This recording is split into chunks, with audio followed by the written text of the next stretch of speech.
A huge selection call has been made with Mason Cox coming in, McStay coming out. Let's talk about it. So the teams just got announced for the qualifying final. We'll have a look at Adelaide's team quickly first and then jump into the Pies team.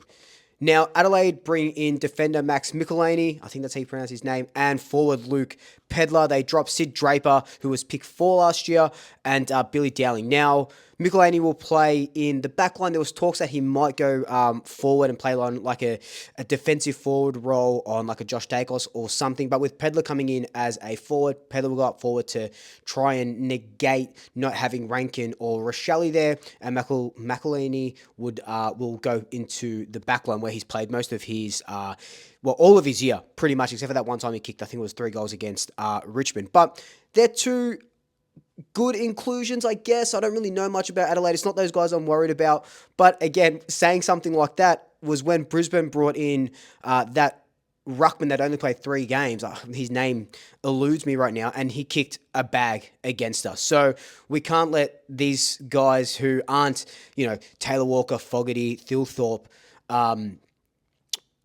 get off the leash, because that's what usually kills us. Look at Patrick Voss. Look at, I think was his name Henry Smith. Even Logan Morris. Not that he's not a no name, but he was still not the biggest forward, and he kicked 6 goals. So these are the sort of guys that we have to look out for.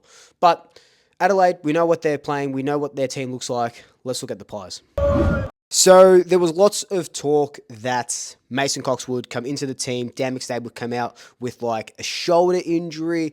He wasn't playing too well, etc., etc. And, teams get dropped, and it was the worst kept secret because it's been reported 1,000 times.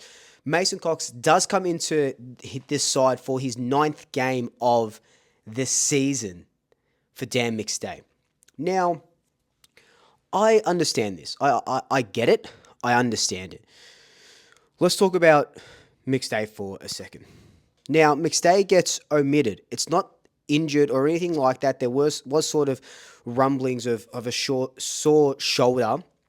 Was that just, the coach and stuff giving a little bit of an excuse to say to Dan, you hurt your shoulder. We don't know if we can really trust you or not. And that's why we're not going to play you. Or, was it just made up by the media? Now, I feel pretty harsh about this McStay. Sorry, it feels pretty harsh, this McStay dropping, because I know he's been out of form, but what people fail to see is that this guy is playing sometimes 3 roles in a game, especially with no Jeremy Howe for the majority of this last 7-8 weeks. And whenever Jeremy Howe came back, he got injured. So then McStay couldn't play 2 roles. He had to play the 3rd role. I remember in that Hawthorn game when Jeremy Howe got concussed, McStay came out a week or so later, maybe a few days later, and he was on the bench at the time with Fly, and he said, my mind's going to, okay, now I have to go play down back straight away. So what was happening with no Jeremy Howe and when there was no Billy Frampton, McStay had to play as a defender so Darcy Moore could have a bit of a rest on the bench or whatever it sort of may have been. Then he had to play as a backup ruckman. Then he had to play as a big key forward that was getting, 2 men on him at the same time. And by the time he gets up forward, he's absolutely just flat out cooked, right? So that's why he's, only kicked 3 goals in a handful of the last few games and not having really good games, because the dude is just cooked from all this moving up and down the ground. As a forward and backup ruckman, I understand. But then having to go into the back line, I think it was just too much for him. And even saying that, I don't really like him as a backup ruckman if we could avoid it. Maybe we just couldn't avoid it, or maybe there's something else we could have brought in Oscar Steen or someone like that. I don't know. Like, was he the only real option that we had towards the end of that bunch where we looked like we were absolutely cooking him instead of just playing him as a key forward? I wish I had the answer. I don't really have the answer. But the answer that the coaches seem is that McStay has been dropped on the eve of finals. And do you remember weeks ago? And I've been saying this since about halfway through the year or whatever it may have been.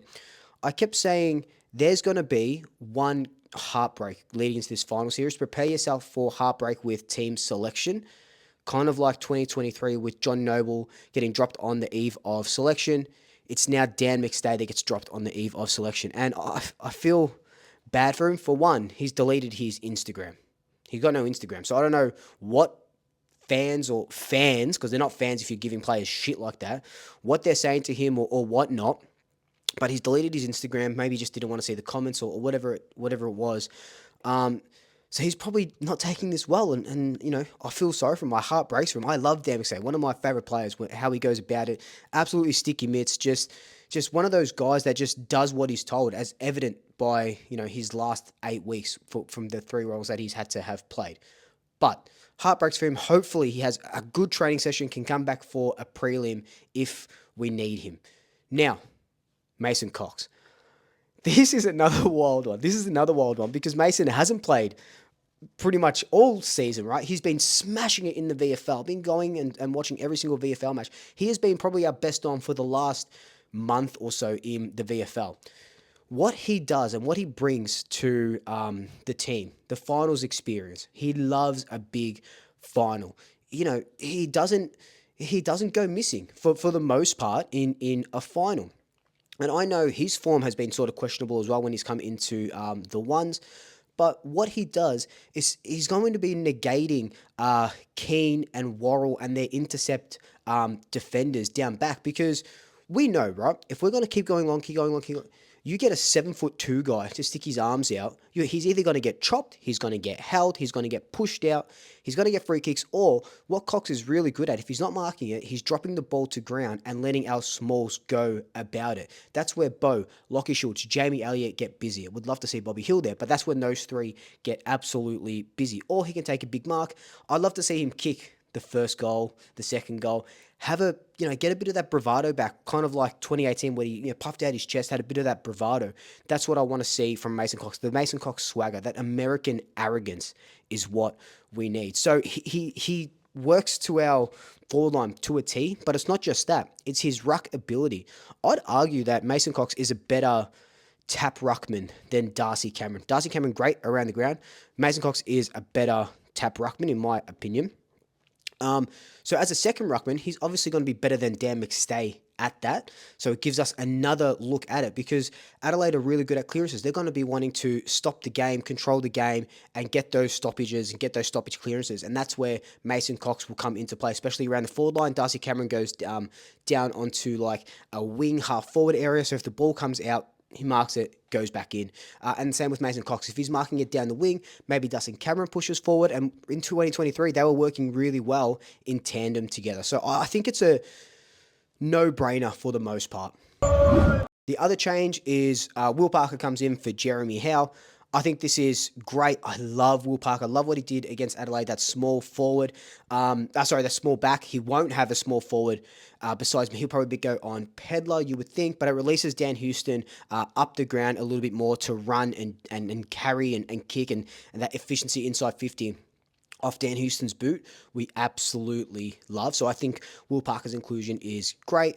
Rowan Steele keeps his role instead of Allen. I predicted Allen. I'm so happy that Rowan Steele keeps his role because of that run and gun that he can provide. I do think he will be the sub again. Hopefully he doesn't have to come on because of an injury. Hopefully he just comes on fresh legs, 3/4 time, early in the fourth. I still hate the sub. I still absolutely hate the sub.